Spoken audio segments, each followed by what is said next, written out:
والصلاة والسلام على رسول الله. أعوذ بالله من الشيطان الرجيم. بسم الله الرحمن الرحيم. من يشفع شفاعة حسنة يكون له نصيب منها ومن يشفع شفاعة سيئة يكون له كفل منها. বাংলাদেশ জামায়াত ইসলামী কলাপাড়া উপজেলা কর্তৃক আয়োজিত পটুয়াখালী 4 আসনের কলাপাড়া উপজেলা কর্তৃক আয়োজিত আজকের ভোট কেন্দ্র ভিত্তিক প্রতিনিধিদের নিয়ে প্রশিক্ষণের সম্মানিত প্রধান অতিথি, সম্মানিত বিশেষ অতিথিবৃন্দ, সম্মানিত উপস্থিত রয়েছেন আমার 74টি ভোট কেন্দ্রের প্রতিনিধিবৃন্দ, ছাত্র শিবিরের নেতৃবৃন্দ, শ্রমিক বিভাগের দায়িত্বশীল বৃন্দ, মহিলা জামাতের নেতৃবৃন্দ উপস্থিত। এখানে আমাদেরকে সহযোগিতায় রয়েছেন অত্র অডিটোরিয়ামের প্রশাসক বৃন্দ এবং আমাদের প্রশাসন থানা থেকে প্রশাসনিক ভাইয়েরা এবং এখানে উপস্থিত রয়েছেন আমাদের সাংবাদিক বৃন্দ। সকলকে শুভেচ্ছা জানিয়ে আমি আমার আলোচনা শুরু করছি। সম্মানিত ভাইয়েরা, মহান আল্লাহর পাকের কাছে শুকরিয়া জানাচ্ছি যে আমরা এই হলে বাংলাদেশ জামায়াত ইসলামীর নামে কোনোদিন একটি এরকম হল পরিপূর্ণভাবে প্রোগ্রাম করব, এটা আমরা এই 17 বছর কল্পনা করিনি। মহান আল্লাহ তাআলার অসংখ্য রহমত এবং তার একান্ত অনুগ্রহে আমাদেরকে সুযোগ করে দিয়েছেন।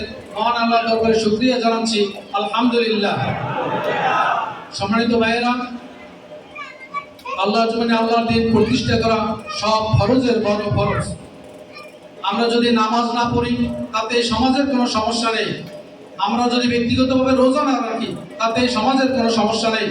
আমরা যদি হজ না করি তাহলে এই সমাজের কোনো সমস্যা নেই। কিন্তু আমরা যদি ইসলামে আল্লাহর জমিনে যদি আল্লাহর দ্বীন প্রতিষ্ঠিত না থাকে তাহলে আমরা সকলে ক্ষতিগ্রস্ত হই। আসুন আমরা এতক্ষণ গুরুত্বপূর্ণ মেহমানদের থেকে আলোচনা শুনেছি, তার আলোকে আমরা আজই মাঠে নেমে যাই। যেহেতু বলেছি সব ফরজের বড় ফরজ হচ্ছে ইসলামী আন্দোলন। আল্লাহর জমিনে আল্লাহর দ্বীন প্রতিষ্ঠা করা, আল্লাহর আইনের সত্যের শাসনকে প্রতিষ্ঠিত করাই হচ্ছে সবচেয়ে বড় কাজ। এই বড় ফরজটি আদায়ের জন্য আমরা এটাকে ফরজ মনে করি, মাঠে নেমে করি। যেভাবে আমাদের নেতৃবৃন্দ দায়িত্বশীলবৃন্দ বলেছেন, আমরা ভোটার তালিকা হাতে নিয়ে আমরা এটাকে চিহ্নিত করি। এটাই আমাদের দাওয়াত, এটাই আমাদের ওহুদ, এটাই আমাদের খন্দক, এটাই আমাদের বদর।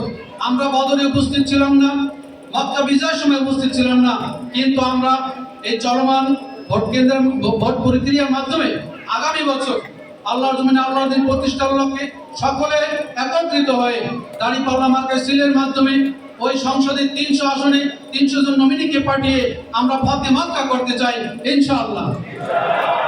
সম্মানিত ভাইয়েরা, আপনারা সারাদিন এই দুর্যোগপূর্ণ পরিবেশে আমাদের মাঝে উপস্থিত হয়েছেন, হলকে পরিপূর্ণ করেছেন। আমাদের অনুষ্ঠান আল্লাহর রহমতে সর্বাঙ্গ সুন্দর হয়েছে। দূর থেকে যে মেহমান এসেছেন, আমাদের প্রধান অতিথি সবচেয়ে দূরের মেহমান, জেলা থেকে যে নেতৃবৃন্দ এসেছেন, আপনারা বিভিন্ন গ্রাম থেকে গ্রামান্তর থেকে এসেছেন। আমাদের সাংবাদিক ভাইদেরকে, প্রশাসনের ভাইদেরকে, সকলকে যারা যেভাবে সহযোগিতা করেছেন সকলকে মোবারকবাদ জানিয়ে, ধন্যবাদ জানিয়ে আজকের এই সম্মেলন সমাপ্ত করছি। আসসালামু আলাইকুম ওয়া রাহমাতুল্লাহি ওয়া বারাকাতুহু।